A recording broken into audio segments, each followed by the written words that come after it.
अस्सलाम वालेकुम व्यूअर्स, आज मैं आपके लिए मालपुआ की रेसिपी लाई हूँ जो कि बहुत ही यमी और बहुत ही झटपट बनने वाली रेसिपी है। और ईद आ रही है तो मैंने सोचा कि क्यों ना ये एक ज़बरदस्त सी रेसिपी आपके साथ शेयर की जाए। और ईद के मौके पे अगर किसी ने मालपुआ नहीं खाया तो फिर क्या खाया। तो चलें बनाते हैं। सबसे पहले बाउल में हम 1 कप मैदा, आधा कप सूजी, आधा कप पिसी हुई चीनी, आधा कप के करीब भी हम इसमें नट्स डालेंगे। साथ में हमने इसमें सौंफ और इलायची डाल देनी है। आधा कप इसमें क्रीम डाल के इसे मिक्स करेंगे और साथ ही इसमें दूध शामिल करके इसको हम अच्छे से इसका बैटर तैयार कर लेंगे। और अच्छे से हमने इसको मिक्स करना है ताकि इसमें कोई भी गुठली ना बने। और फिर मैं आपको इसके फाइनली लुक दिखाती हूँ कि हमें कैसे बैटर चाहिए। ये देख सकते हैं आप, ये बिल्कुल ये परफेक्ट है।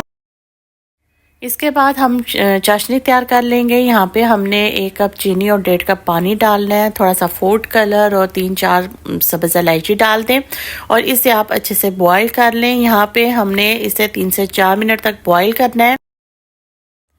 फिर हम यहाँ पे मालपुआ को फ्राई करेंगे। उसके लिए हमने पैन में ऑयल डालना है। ऑयल हमने इतना डालना है जैसे कि आप अंडा फ्राई करते हैं, इतना ही होना चाहिए। और आपने यहाँ पे मालपुआ का साइज आप अपनी मर्जी से छोटा या बड़ा रख सकते हैं। अगर आप थोड़े छोटे बनाएंगे तो वो ज्यादा खूबसूरत भी लगते हैं देखने में। यहाँ पे आपने मीडियम आंच में इन्हें फ्राई करना है। 1 से 1.5 मिनट आप एक साइड पे रखें और इसी तरीके से 1 से 1.5 मिनट तक आप दूसरी साइड पे रखें। तो बहुत ही प्यारा सा गोल्डन सा ऐसे ब्राउन सा कलर इनका होना चाहिए। इसके बाद आप इन्हें निकाल लें और फिर आप इन्हें चाशनी में डिप कर दें। तो हमने इन्हें 10 से 15 मिनट तक डिप करना है और इसके बाद फिर हमने इन्हें सर्व करना है। सर्व करने के लिए आप इनके ऊपर कोई भी नट्स जैसे पिस्ता हो जाए, बादाम हो जाए, उसके साथ आप इसे गार्निश कर लें या फिर आप कोकोनट के पाउडर के साथ। तो बहुत ही मजे के, बहुत ही टेस्टी और बहुत ही यमी ये मालपुआ बनते हैं।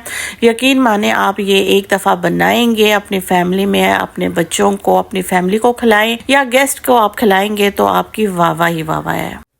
अगर आपको मेरी रेसिपी अच्छी लगे तो मेरी वीडियो को लाइक करें, मेरे चैनल को सब्सक्राइब करें और शेयर भी करें। अल्लाह हाफिज।